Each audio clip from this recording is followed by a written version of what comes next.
Good morning friends, जय हिंद। Welcome to study with Neelam. I hope आप सभी लोग बहुत अच्छे होंगे। आज हम कंप्लीट करेंगे हमारा पार्ट थर्ड, और पार्ट थर्ड में हमारा फोकस रहेगा MP GK, MP current affairs plus polity के एमसीक्यूज। ओके, जो आपको मध्य प्रदेश के साथ ही किसी भी दूसरे एग्जाम में काम आने वाले हैं। चलिए तो शुरू करते हैं लेक्चर फटाफट।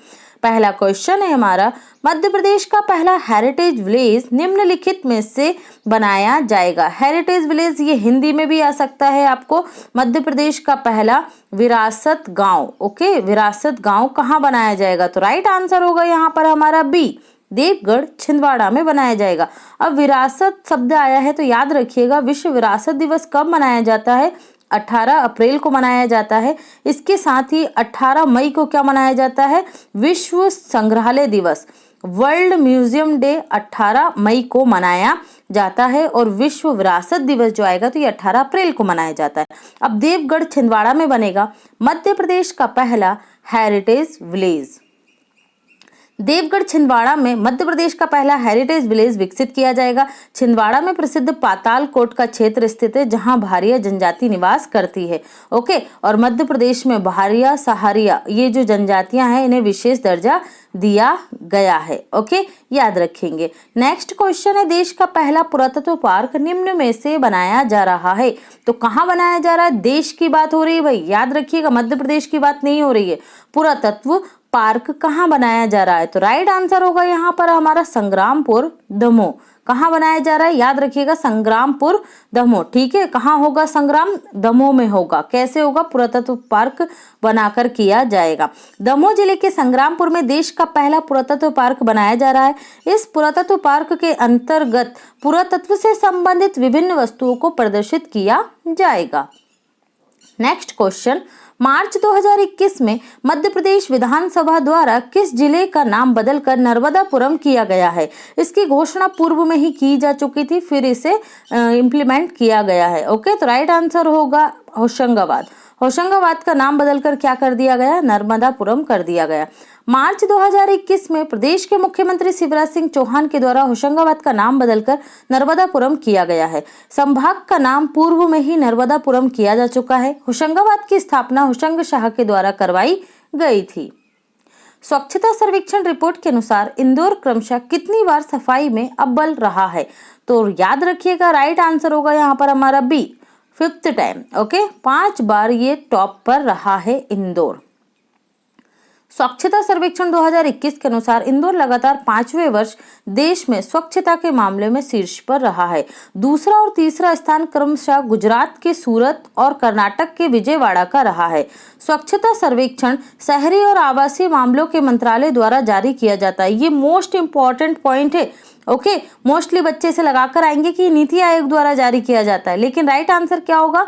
शहरी और आवासीय मामलों के मंत्रालय के द्वारा जारी किया जाता है। आप कमेंट सेक्शन में बताइए कि वर्तमान में शहरी और आवासीय मामलों के मंत्रालय के मंत्री कौन हैं। नेक्स्ट है, मुख्यमंत्री किसान कल्याण योजना हेतु बजट 2022-23 में कितने का प्रावधान किया गया? मतलब कितना बजट अलॉट किया गया है मुख्यमंत्री किसान कल्याण योजना को? तो राइट आंसर होगा यहाँ पर हमारा सी, 3200 करोड़ रुपए। मध्य प्रदेश बजट 2022-23 में मुख्यमंत्री किसान कल्याण योजना के लिए बजटीय प्रावधान 3200 करोड़ रुपए का किया गया है। अगला क्वेश्चन है, मध्य प्रदेश का पहला डायनासोर जीवाश्म पार्क निम्नलिखित में से बनाया जा रहा है। तो कहाँ बनाया जा रहा है पहला डायनासोर का पार्क? तो याद रखिएगा, ये बनाया जा रहा है आपके मांडू में। कहाँ बनाया जा रहा है? मांडू में। देश का चौथा, क्या बोल रहे हैं? देश का चौथा। और प्रदेश का पहला, मतलब देश में ऑलरेडी 3 डायनासोर पार्क हैं, इसमें से चौथा हमारे मध्य प्रदेश में बनाया जाएगा, मांडू धार में। लेकिन ये हमारे प्रदेश मध्य प्रदेश का कौन सा रहेगा? फर्स्ट रहेगा। मध्य प्रदेश का पहला कहाँ बनेगा? मांडू धार में बनाया जा रहा है। मांडू को सिटी ऑफ जॉय या शादियाबाद भी कहा जाता है। मांडू के किले की स्थापना होशंग शाह के द्वारा करवाई गई थी। मांडू रानी रूपमती और बाज बहादुर की प्रेम कथा के लिए प्रसिद्ध है। मांडू के किले में 12 दरवाजे हैं। इसके अंतर्गत दिल्ली दरवाजा, जहांगीर दरवाजा आदि आते हैं। तो ये पॉइंट भी आप याद रखेंगे। नेक्स्ट है, विश्व का सबसे बड़ा floating solar project Madhya Pradesh के किस जिले में बनने जा रहा है? फ्लोटिंग मतलब तैरता हुआ, है ना, पानी पे तैरता हुआ जो रहेगा आपका क्या सोलर प्रोजेक्ट जो है, ठीक है, पानी के ऊपर बनाया गई ये सोलर जो प्लेट होती है उन्हें लगाया गया, तो ये सबसे बड़ा है। ओके, तो कहाँ बन रहा है ये? याद रखिएगा, राइट आंसर होगा डी, खंडवा में। खंडवा में विश्व का सबसे बड़ा फ्लोटिंग सोलर पार्क बनाया जा रहा है। नर्मदा नदी पर ओमकारेश्वर डैम, ओमकारेश्वर डैम किस नदी पर है? नर्मदा नदी पर। किस जिले में है? तो खंडवा जिले में है। ओके, 600 मेगावाट कितनी क्षमता होगी सोलर पार्क, सोलर जो लगेगा आपका फ्लोटिंग सोलर पार्क, तो इसकी 600 मेगावाट क्षमता होगी। इसकी कुल लागत लगभग 3000 करोड़ रुपए बताई जा रही है। यह जानकारी प्रदेश के नवीकरणीय ऊर्जा मंत्री कौन है? हरदीप सिंह डांग के द्वारा दी गई है। प्रथम फ्लोटिंग विद्यालय कहाँ मिलेगा आपको भाई देश का? तो याद रखिए मणिपुर में। कहाँ पर है मणिपुर में भी? लोकटक झील, लोकटक झील में है देश का पहला फ्लोटिंग जो प्राथमिक विद्यालय है वो। इसके साथ ही लोकटक झील मणिपुर में ही फ्लोटिंग नेशनल पार्क भी है। कौन सा? किबुल लमजाओ, किबुल लमजाओ कहाँ पर? लोकटक झील मणिपुर में। तो ये पॉइंट भी आप याद रखेंगे। अगला है क्वेश्चन हमारा, भालकुंड जलप्रपात निम्नलिखित में से किस नदी पर स्थित है? ओके, देखो यहाँ पर अगर ऑप्शन में बीना नदी होता ना तो मोस्टली बच्चे बीना लगा देते हैं ना, क्योंकि भालकुंड जलप्रपात आपको कहाँ देखने को मिलता है? सागर में। लेकिन हमारा राइट आंसर क्या है यहाँ पर? बेतवा नदी। एक और चीज याद रखिएगा, अगर आपके ऑप्शन में नहीं आता है बेतवा नदी तो आपको फिर बीना नदी चुनना है। ओके, भालकुंड या राहतगढ़ दो नाम है इसके, राहतगढ़ के नाम से भी आ सकता है, भालकुंड के नाम से भी। जलप्रपात सागर जिले में बेतवा नदी पर स्थित है। बेतवा नदी का उद्गम रायसेन के कुमरा गांव से होता है। ओके, नेक्स्ट है 18 अगस्त 2021 को विजन जीरो योजना लाई गई, ये किससे संबंधित है हमें बताना है। तो सड़क दुर्घटना, मलेरिया उन्मूलन, महिला अपराध, प्रदूषण। राइट आंसर क्या होगा यहाँ पर हमारा? ए, सड़क दुर्घटना से संबंधित है विजन जीरो।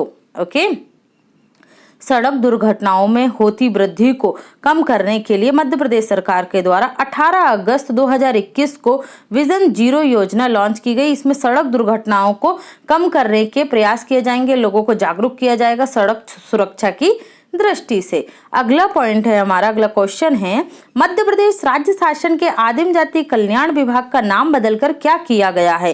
तो क्या किया गया है भाई इसका नाम बदलकर? राइट आंसर होगा हमारा ए, जनजातीय कार्य विभाग। क्या किया गया है? जनजातीय कार्य विभाग, कल्याण को हटा दिया गया। अब मध्य प्रदेश के आदिम जाति कल्याण विभाग का नाम बदलकर जनजातीय कार्य विभाग कर दिया गया है ना, मतलब ऐसी मजाक कर रही हूँ। मध्य प्रदेश में अब क्या होगा? जनजातियों का कल्याण नहीं होगा, सिर्फ कार्य होगा। ओके, कार्य विभाग किया गया है। जनजातीय गौरव दिवस कब मनाया गया? पूरे देश में ही मनाया गया, मध्य प्रदेश में स्पेशली मनाया गया था। ओके, तो जनजातीय गौरव दिवस कब मनाया गया? 15 नवंबर को। इस दिन जो पाताल कोट है इसका नाम क्या कर दिया गया? टांट्या भील, है ना, टांट्या भील कर दिया गया जनजातियों को प्रसन्न करने के लिए। क्लियर? याद रखिएगा किसकी जयंती पर मनाया गया जनजातीय गौरव दिवस? ये भी क्वेश्चन बन सकता है। तो बिरसा मुंडा की जयंती पर मनाया गया 15 नवंबर 2021 से जनजातीय गौरव दिवस। और हमें यहाँ से याद रखना है जनजातीय कल्याण विभाग का नाम बदलकर क्या कर दिया गया? आदिम जाति कार्य विभाग। अगला क्वेश्चन है, निम्नलिखित में से किस दिन मध्य प्रदेश में शहीद दिवस मनाया जाता है? ठीक है, 2021 में मनाया गया था। तो राइट आंसर होगा यहाँ पर हमारा क्या? 14 अगस्त। ठीक है, और 14 अगस्त को क्या मनाया जाएगा आपका? ये मनाया जाएगा शहीद दिवस। 14 नवंबर को क्या 14 सितंबर को क्या मनाते हैं? विश्व हिंदी दिवस। क्या मनाते हैं?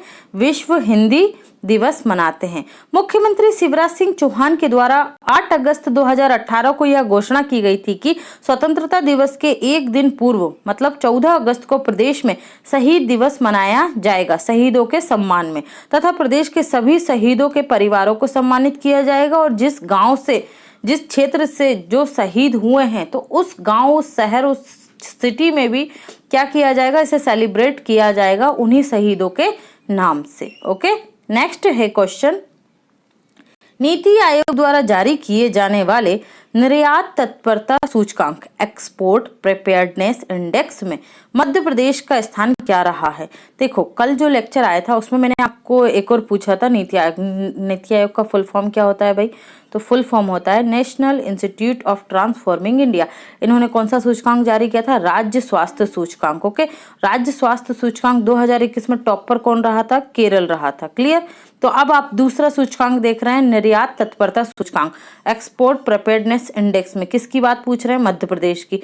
तो क्या स्थान रहा हमारे मध्य प्रदेश का? याद रखिएगा 7वां। देखो 2020 में हमारा स्थान कौन सा था? 12वां था। बहुत बेकार कंडीशन थी, मतलब ऑल ओवर इंडिया में देखें अगर हम लैंड लॉक्ड राज्यों में, है ना, मध्य प्रदेश क्या है? चारों तरफ से भूमि से घिरा है, हमारी समुद्री सीमा नहीं लगती है। तो 2021 में इसमें छलांग लगाते हुए मध्य प्रदेश पहुंच गए 7वें पोजीशन पर। तो ये अच्छी बात है। ओके, नीति आयोग द्वारा जारी निर्यात तैयारी सूचकांक 2021 में प्रदेश का स्थान 7वां रहा है, 7th पोजीशन रही है। जबकि प्रथम स्थान पर गुजरात, दूसरे और तीसरे स्थान पर क्रमशः महाराष्ट्र और कर्नाटक रहे। पहला स्थान पर गुजरात रहा है, दूसरे पर महाराष्ट्र और तीसरे पर कर्नाटक। तीनों ही क्या है हमारे? तीनों के तीनों राज्यों की सीमा समुद्री सीमा लगती है। तमिलनाडु का स्थान आता है फिर चौथा, 5वें नंबर पर हरियाणा और 6ठे नंबर पर उत्तर प्रदेश और फिर उसके बाद मध्य प्रदेश का स्थान आता है। वर्ष 2020 में मध्य प्रदेश का स्थान क्या था? 12वां था और अब क्या हो गया है? बहुत बड़ा सुधार हुआ, 7वें नंबर पर हम आ गए। मतलब निर्यात तैयारी सूचकांक का मतलब ये होता है कि मध्य प्रदेश में कितने ऐसे उत्पाद है जिसमें मध्य प्रदेश दूसरे जगह क्या कर रहा है? निर्यात कर रहा है, बेच रहा है। ओके, अगला है 8 मार्च 2022 को नारी शक्ति पुरस्कार राष्ट्रपति द्वारा प्रतिवर्ष दिए जाते हैं। मध्य प्रदेश की निम्नलिखित में से किस हस्ती को यह पुरस्कार दिया गया? तो राइट आंसर क्या होगा यहाँ पर हमारा? इनका नाम यहाँ पर हो नहीं पाया मेंशन, ठीक है। ये क्या है? इनका नाम है जोधैया बाई। ओके, जोधैया बाई को दिया गया है। यहाँ पर आप इमेज में भी देख रहे हैं और नीचे नाम भी इनका लिखा हुआ है। राष्ट्रपति रामनाथ कोविंद के द्वारा बेगा चित्रकार जोधैया बाई को नारी शक्ति पुरस्कार 2020 से सम्मानित किया गया। प्रतिवर्ष अंतर्राष्ट्रीय महिला दिवस पर देश की महान महिलाओं के नाम पर यह पुरस्कार दिए जाते हैं। जोधैया बाई मध्य प्रदेश के उमरिया जिले से हैं और इनकी क्या है? बेगा चित्रकार हैं। पहले तो आपको इनका नाम याद रखना है। ओके, जोधैया बाई। फिर किस क्षेत्र से हैं? बेगा चित्रकार हैं। जो भूरी बाई थी वो भी बेगा चित्रकार थी ना, वो कौन सी चित्रकला से संबंधित थी? पिथौरा चित्रकला से। भूरी बाई को भी क्या मिल चुका है भाई? याद रखिएगा, पद्मश्री मिल चुका है। ओके, फिर बेगा चित्रकार में दूसरी हस्ती है जोधैया बाई। ओके, और क्या याद रखना आपको? किस जिले से हैं ये? तो ये मध्य प्रदेश के उमरिया जिले से। इन्हें कौन सा पुरस्कार मिला? नारी शक्ति पुरस्कार 2020। किसने सम्मानित किया? राष्ट्रपति रामनाथ कोविंद जी ने। अब आपको ऑप्शन में वहां पर प्रधानमंत्री भी दे देंगे और गृह मंत्री भी दे देंगे, रक्षा मंत्री भी दे देंगे, लेकिन हमें चुनना है किसे? राष्ट्रपति को। ओके, प्रदेश के निम्नलिखित में से किन शहरों में पुलिस कमिश्नर प्रणाली लागू की गई है? तो ये होगा राइट आंसर हमारा डी, भोपाल और इंदौर में लागू की गई है। इसकी भोपाल और इंदौर में पुलिस आयुक्त प्रणाली, इसकी शुरुआत कहाँ की गई? भोपाल और इंदौर में की गई है। ओके, पुलिस आयुक्त प्रणाली के अंतर्गत भोपाल के पहले पुलिस आयुक्त कौन बने? मकरंद देउस्कर बने हैं, ये याद रखिएगा, पहले बने इसलिए इंपॉर्टेंट है। जबकि इंदौर के पहले पुलिस आयुक्त हरि नारायण चारी मिश्र बने हैं।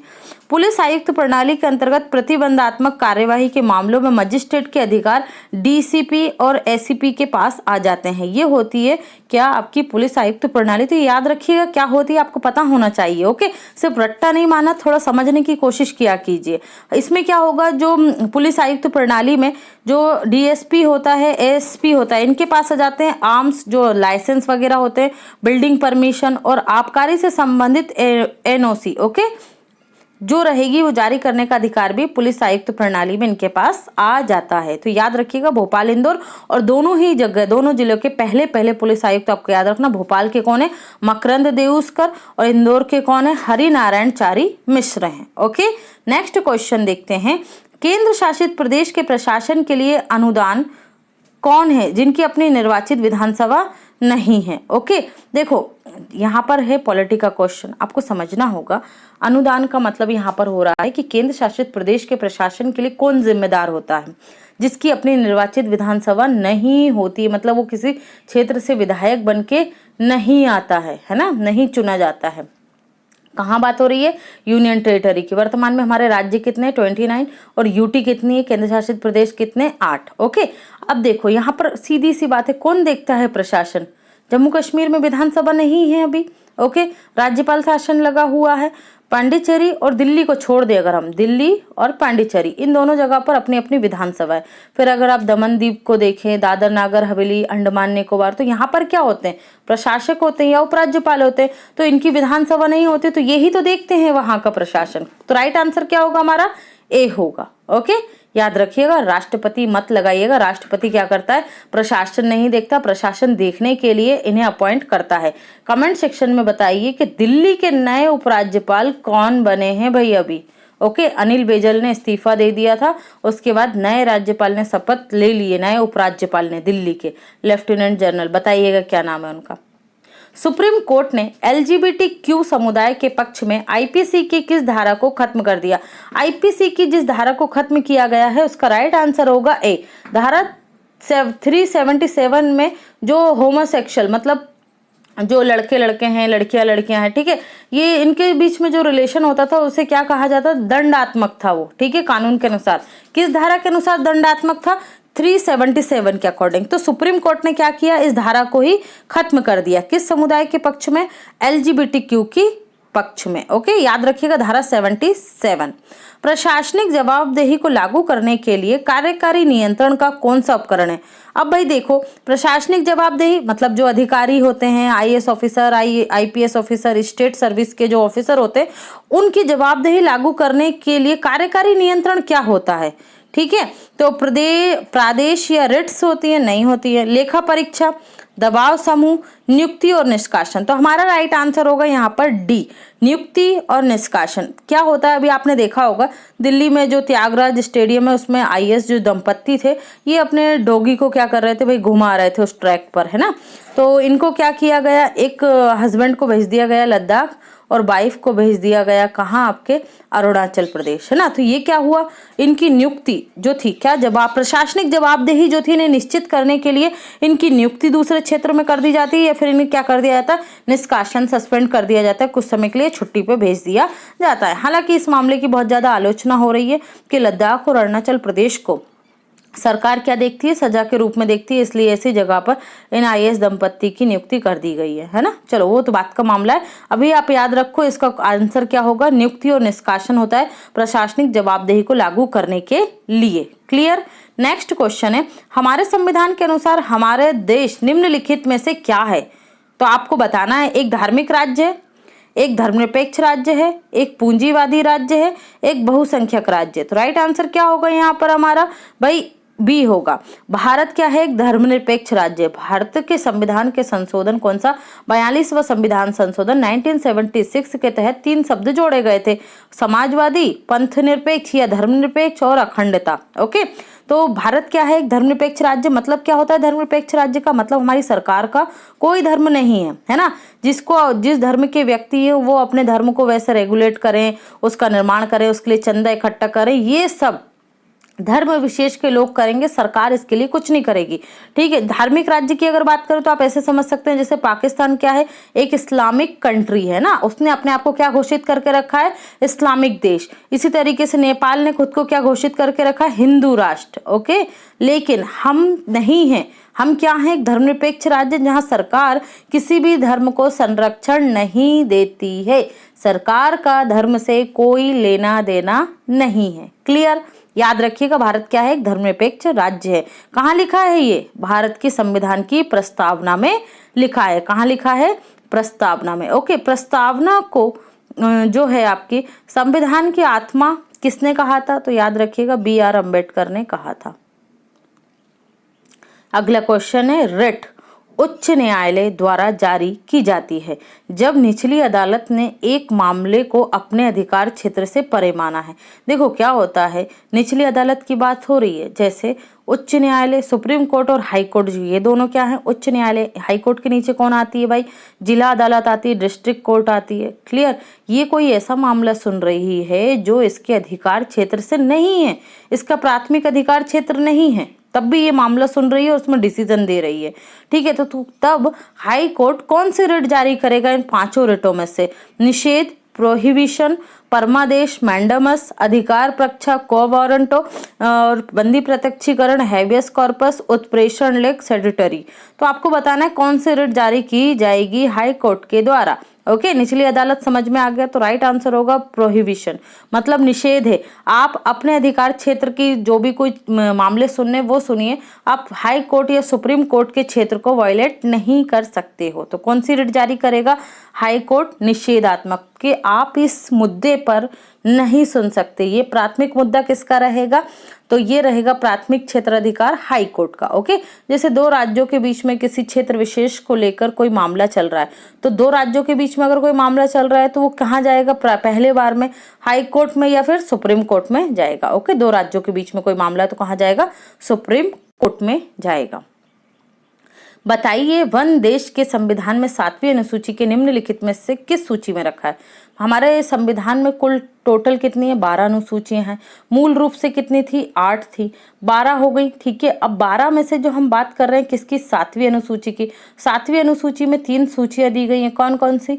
एक है सेंट्रल लिस्ट, एक है स्टेट लिस्ट और एक है कॉन्करेंट लिस्ट। कॉन्करेंट लिस्ट हमने कहाँ से ली है? ऑस्ट्रेलिया के कॉन्स्टिट्यूशन से ली है।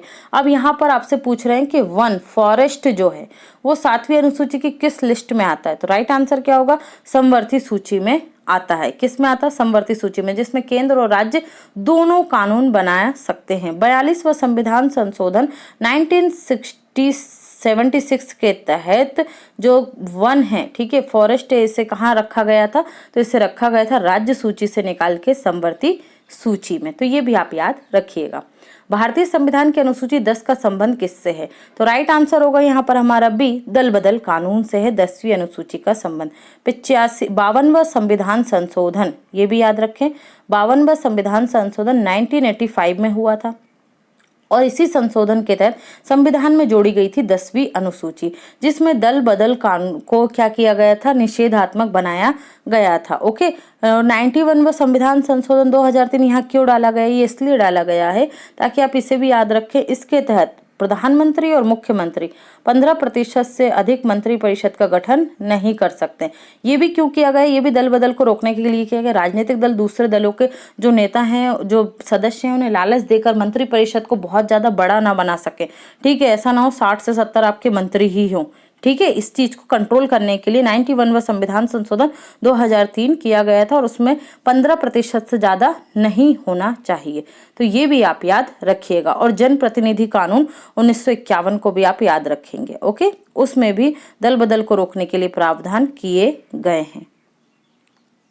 अक्सर समाचारों में जनहित याचिका या PIL की अवधारणा को चुना देखा गया। बताइए यह किस देश से उद्भव हुई है? मतलब PIL जनहित याचिका, पहले तो ये समझो, हिंदी में बोलते हैं जनहित याचिका, जन का हित, बहुत बड़े समूह का हित होना चाहिए।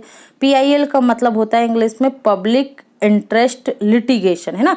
ऐसा मुद्दा जो बहुत बड़े समूह का हो। जैसे सफाई कर्मी है, इनकी सुरक्षा के लिए आप सुप्रीम कोर्ट जा सकते हैं, हाई कोर्ट जा सकते हैं कि भाई इनके जो हाइजीन है उसका ध्यान नहीं रखा जा रहा।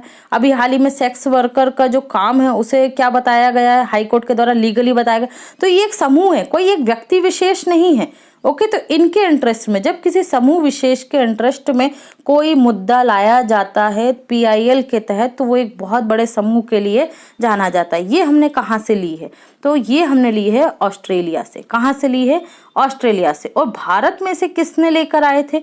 देखो, भारत में से लेकर आए थे PN भगवती, जो न्यायाधीश PN भगवती थे, उनके द्वारा इसे लाया गया है। ओके, तो दोनों पॉइंट याद रखिए। अगर आपसे देश पूछा जाए तो ऑस्ट्रेलिया चुनिएगा और व्यक्ति विशेष का भारत में नाम लिया जाए तो न्यायाधीश PN भगवती के द्वारा इस अवधारणा को भारत में लाया गया था। लेकिन ऐसा नहीं आप हाई कोर्ट और सुप्रीम कोर्ट का समय वेस्ट करें। जब कोई बेवजह की PIL लगाता है तो उस पर 25,000 रुपये तक का जुर्माना भी हाई कोर्ट ने कई बार लगाया है, क्योंकि हाई कोर्ट और सुप्रीम कोर्ट का टाइम खराब करते हैं। ओके, अगला देखते हैं। भारतीय संविधान का 73वां संविधान संशोधन अधिनियम 1992 पंचायती राज्य संस्थाओं को संवैधानिक स्थापना के साथ क्या प्रावधान नहीं करता है? क्या पूछ रहे हैं? नहीं करता है। ओके, तो आपको बताना है कि 73वां संविधान संशोधन अधिनियम 1992 जो 1993 से लागू है, उसमें क्या क्या प्रावधान है और क्या नहीं है। तो हमें देखना है क्या नहीं है। जिला योजना समिति का गठन है, राज्य चुनाव आयोग की स्थापना है, राज्य वित्त आयोग की स्थापना है। राइट आंसर होगा डी। ठीक है, तो देखो यहाँ पर क्या किया गया है, इन तीनों का ही क्या किया गया है, उल्लेख किया गया है। ओके, यहाँ पर नहीं जो आ गया ये गलत हो गया है। प्रावधान करता है तो ये जिला योजना समिति भी बनाई जाएगी। राज्य चुनाव आयोग का गठन किया गया है 73वें संविधान संशोधन के तहत। इसमें क्या होगा, जो राज्य चुनाव आयोग होगा उसका काम क्या होगा भाई, देखो जैसे सेंटर का होता है ना, सेंट्रल इलेक्शन कमीशन, तो ये क्या करता है, सेंटर का ये कौन कौन से चुनाव कराता है आपको, लोकसभा, राज्यसभा, राष्ट्रपति, उपराष्ट्रपति, विधानसभा और विधान परिषद। ठीक है, ये चुनाव कौन करवाएगा, आपके करवाएगा केंद्रीय चुनाव आयोग। जबकि राज्य चुनाव आयोग की अगर हम बात करते हैं तो ये कौन सा चुनाव करवाएगा, मध्य प्रदेश में होने वाले हैं अभी छठी बार है ना पंचायती राज के चुनाव, तो ये कौन से करवाएगा, पंचायती राज के चुनाव करवाएगा। और ये करवाएगा नगरीय निकायों के चुनाव, नगरीय निकायों के चुनाव। ओके, इसी तरीके से जो राज्य वित्त आयोग होगा ये क्या करेगा, राज्य सरकार के द्वारा क्या बताएगा राज्य सरकार को कि पंचायतों को, नगरीय निकायों को वित्त का बंटवारा कैसे किया जाए, कौन कौन से टैक्स लगाए जाएं, ठीक है, जिससे इनकी क्या हो सके, इनकम हो सके। तो ये यहाँ काम करते हैं। क्लियर, अगला देखते हैं। भारतीय संविधान के निम्नलिखित में से किस अनुच्छेद में पंचायतों की स्थापना का उल्लेख मूल रूप से किया गया है। तो देखो यहाँ पर जो अनुच्छेद 40 है इसमें कहाँ पर मिलता है, ये हमें अनुच्छेद 40 भाग 4 का में मिलता है। भाग 4 का में क्या है, क्या दिया गया है, DPSP, directive principle of state policy. Okay, DPSP में हमें ये देखने को मिलता है। और इसके अनुच्छेद 40 में पंचायतों की स्थापना कौन करेगा, राज्य सरकार या सरकार का या कार्यवाहक पंचायतों को एस्टैब्लिश किया जाए। ओके, अनुच्छेद 32 में क्या है, संवैधानिक उपचारों का अधिकार है। क्या है, संवैधानिक उपचारों का अधिकार। 226 में क्या दिया गया है, तो इसमें हाई कोर्ट की रिट जारी करने की शक्ति दी गई है, हाई कोर्ट की। आर्टिकल 280 में क्या है, तो वित्त आयोग है। वित्त आयोग क्या करता है, केंद्र और राज्य के बीच में धन का बंटवारे का काम करता है, इसका मुख्य काम है। कार्यकाल कितना होता है वित्त आयोग का, 5 वर्ष होता है। पहले वित्त आयोग के अध्यक्ष कौन थे, केसी नियोगी। वर्तमान में कौन सा वित्त आयोग चल रहा है, तो मोस्ट इंपॉर्टेंट पॉइंट याद रखिए, 15वां वित्त आयोग, इसके अध्यक्ष कौन है, एन.के. सिंह। कौन है, एन.के. सिंह। ये सेंटर की बात हो रही है। ओके, सेंटर में आर्टिकल 280 में है वित्त आयोग। अगला क्वेश्चन देखते हैं। बलवंत राय मेहता समिति जिसका गठन 1957 में किया गया था, इसमें 3 स्तरीय पंचायत में शामिल किया था। इसने त्रिस्तरीय व्यवस्था दी थी। ओके, कैसी दी थी, त्रिस्तरीय व्यवस्था। तो इसमें क्या क्या था ये आपको बताना है। ग्राम पंचायत थी, ब्लॉक समिति थी, जिला परिषद थी, उपरोक्त सभी, उपरोक्त में से कोई नहीं। तो हमारा राइट आंसर क्या होगा, डी। याद रखिए, बलवंत राय मेहता समिति का गठन 1957 में किया गया था। इसने त्रिस्तरीय पंचायती राज व्यवस्था का मॉडल दिया था। इसमें कौन कौन शामिल थी, तो ग्राम पंचायत थी, ब्लॉक समिति थी और जिला परिषद थी। ठीक है, और इसमें अपेक्स बॉडी या कहेंगे शीर्ष पर कौन होता है त्रिस्तरीय में, तो जिला परिषद, जिसका हेड कौन होगा, डिस्ट्रिक्ट कलेक्टर होता है। ओके, याद रखिएगा। पाकिस्तान को एक अलग डोमिनियन के रूप में कब बनाया गया था। डोमिनियन का मतलब एक अलग राज्य बना दिया गया कि संविधान न बने तब तक उनका शासन वो खुद देखेंगे। तो ये कब कराया गया था, 14 अगस्त 1947 को किया गया था। ठीक है, किसके तहत, 3 जून प्लान के तहत। ठीक है, इस 3 जून प्लान को ही क्या क्या कहा जाता है, Balkan plan, Dickie Bird plan या माउंट बेटन योजना। माउंट बेटन योजना, ये सारे नाम आप याद रखिए, कुछ भी पूछा जा सकता है। ये 8 जून नहीं है, 3 जून होगा। ओके, हाँ, यहाँ पर और कौन कौन से पॉइंट है, 15 अगस्त 1947 को क्या हो गया था, भारत स्वतंत्र हो गया था, है ना। 26 जनवरी 1950 को क्या हुआ, हमारा संविधान लागू हुआ। तो हम इसे क्या मनाते हैं, गणतंत्र दिवस के रूप में मनाते हैं। 26 नवंबर 1949 को हमने क्या मनाया, संविधान को अधिनियमित, आत्मर्पित और अंगीकृत किया था, इसलिए हम 26 नवंबर को क्या मनाते हैं, कॉन्स्टिट्यूशन डे या संविधान दिवस मनाते हैं। तो ये भी आप याद रखेंगे। अगला क्वेश्चन है, 1947 में लॉर्ड माउंटबेटन द्वारा घोषित भारत और पाकिस्तान के लिए सीमा आयोग के अध्यक्ष कौन थे। अब जिन्हें पता है कि भारत और पाकिस्तान के मध्य जो सीमा है उसे क्या कहा जाता है, तो वो इजीली बता लेंगे, सिरिला रेडक्लिफ। ठीक है, कौन थे अध्यक्ष, सिरिला रेडक्लिफ। इसीलिए भारत और पाकिस्तान के मध्य जो सीमा है उसे क्या कहा जाता है, रेडक्लिफ लाइन कहा जाता है। डुरुंड किस किस के बीच में, पाकिस्तान और अफगानिस्तान के बीच में डुरंड लाइन है। मैकमोहन किस किस के बीच में, भारत और चाइना के बीच में मैकमोहन लाइन है। क्लियर, याद रखिएगा। लॉर्ड कर्जन करजन को तो कोई नहीं भूला भाई, है ना। 1905 में क्या किया था, 16 अक्टूबर 1905 में बंगाल विभाजन किया था। इसके बाद स्वदेशी आंदोलन हुआ था, ठीक है। फिर इस बंगाल विभाजन को 1911 में समाप्त किया गया था, जब दिल्ली क्या बन गई थी, राजधानी घोषित कर दी गई थी देश की। ओके, लॉर्ड वेबल योजना, इसके तहत क्या किया गया था भाई, लॉर्ड वेबल योजना के तहत संवैधानिक जो शिमला समझौता लाया गया था वो क्या हो गया था, असफल हो गया था। ओके, याद रखिएगा। इन्होंने क्लीमेंट एटली, इन्होंने क्या किया था, भारत को स्वतंत्र करने की घोषणा की थी, याद रखेंगे। निम्नलिखित में से कौन संविधान सभा की प्रारूप समिति के सलाहकार थे। देखो भाई, प्रारूप समिति के आपसे अध्यक्ष पूछे, प्रेसिडेंट पूछे तो कौन थे, B.R. अम्बेडकर। सलाहकार कौन थे, इसके एडवाइजर कौन थे इस ड्राफ्ट कमेटी के, तो याद रखिएगा कौन थे, B.N. राव। ड्राफ्ट कमेटी के अध्यक्ष कौन थे, सलाहकार कौन थे, एडवाइजर कौन थे, B.N. राव थे। Okay, M.N. रॉय याद रखिएगा, इन्हें अलग रखिएगा राय से। M.N. राय क्या थे, ये जो हमारी साम्यवादी संस्था बनी थी पहली, भारत कम्युनिस्ट, उसके अध्यक्ष थे पहले, ठीक है। सच्चिदानंद सिन्हा, ये क्या थे, संविधान सभा के अस्थायी अध्यक्ष थे। इन्हें अस्थायी अध्यक्ष क्यों चुना गया था, क्योंकि ये संविधान सभा जो बनी थी जिसमें 389 मेंबर थे उस समय, तो ये सबसे वरिष्ठ थे। कौन, सच्चिदानंद सिन्हा, इसलिए इन्हें अस्थायी अध्यक्ष चुना गया था। फिर स्थायी अध्यक्ष, ठीक है, 9 दिसंबर को जो हमारी पहली संविधान सभा की बैठक हुई थी उसमें किसे चुन लिया गया था, डॉक्टर राजेंद्र प्रसाद को चुन लिया गया था स्थायी अध्यक्ष। ओके, 9 दिसंबर 1946 को क्या हुई थी हमारी पहली संविधान सभा की पहली बैठक, दूसरी बैठक 11 दिसंबर को हुई थी। ओके, ये याद रखेंगे आप लोग। संविधान को बनने में समय कितना लगा था, तो ये लगा था 2 साल 11 महीने 18 दिन। और फिर इसके बाद है आपका क्या होते हैं, संविधान में 12 अनुसूचियां हैं। ओके, 395 अनुच्छेद हैं और 22 भाग हैं, तो ये भी आप याद रखेंगे। क्लियर। नेक्स्ट क्वेश्चन देखते हैं, राज्य विधानसभा के 2 सत्रों के बीच अधिकतम अंतराल कितना हो सकता है। राइट आंसर होगा 6 महीने। 6 महीने से ज्यादा का अंतराल नहीं होना चाहिए। क्लियर। अगला क्वेश्चन है, निम्नलिखित में से किसे भारत के संविधान के एक अनुच्छेद के तहत एक निश्चित प्रावधान के साथ स्थापित किया गया था। मतलब ये पूछने का है कि भारत के संविधान में जो यहाँ पर वर्णन किया गया है इनका, इनके लिए एक अनुच्छेद है संविधान में। ओके, निश्चित प्रावधान है संविधान में, तो आपको बताना है क्या। केंद्रीय सतर्कता आयोग, जी नहीं, 1964 में संथानम समिति की सिफारिश के बाद ये बना। 2006 में इसे स्टेटरी बॉडी का दर्जा दिया गया है, 2006 में। राष्ट्रीय मानवाधिकार आयोग, ये 1993 के अधिनियम के तहत बनाया गया था। राष्ट्रीय हरित न्यायाधिकरण, ये 2010 में इसका गठन किया गया अधिनियम बना के। केंद्रीय चुनाव आयोग, इसका उल्लेख हमारे संविधान में मिलता है, किस में है, आर्टिकल 324 से लेके 329 में किसका वर्णन किया गया है, चुनाव आयोग का वर्णन किया गया है। ओके, तो एक क्या होगा, केंद्रीय चुनाव आयोग का, जो राष्ट्रपति, उपराष्ट्रपति, लोकसभा, विधानसभा, राज्यसभा, विधान परिषद, इनके चुनाव कराएगा। ओके, इसमें क्या है, 1989 से ये चुनाव आयोग जो है कितना हो गया है, 3 सदस्यीय हो गया था, ठीक है। 88 में लेकर आए थे, कौन सा, 61वां संविधान संशोधन, ये 89 में लागू हुआ था, तो इससे क्या कर दिया गया था, इसे 3 सदस्यीय बना दिया गया था।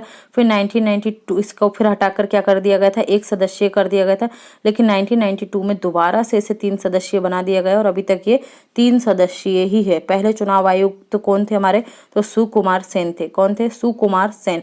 और वर्तमान में चुनाव आयुक्त कौन है, नए बने हैं राजीव कुमार। कौन बन गए हैं, राजीव कुमार। ओके, इनके साथ ही 2 चुनाव आयुक्त तो होते हैं। कौन करता है इनका कार्यकाल क्या होता है, चुनाव आयुक्त, मुख्य चुनाव आयुक्त का और चुनाव आयुक्त का, तो 665 होता है, 6 साल या 65 वर्ष की आयु। ओके, मुख्य चुनाव आयुक्त की सलाह पर अन्य चुनाव आयुक्तों को कौन हटा सकता है, तो राष्ट्रपति हटा सकता है। ये भी आप याद रखिएगा। क्लियर। और जो हमारा मतदाता है वो किस आर्टिकल में दिया गया है आपका, तो 325 में हमारा दिया गया है क्या, मतदाता जो होगा वयस्क मताधिकार होगा कितना, 18 वर्ष। 61वां संविधान संशोधन 1988 के तहत जो मतदाता की आयु है उसे 21 वर्ष से घटाकर कितना कर दिया गया, 18 वर्ष।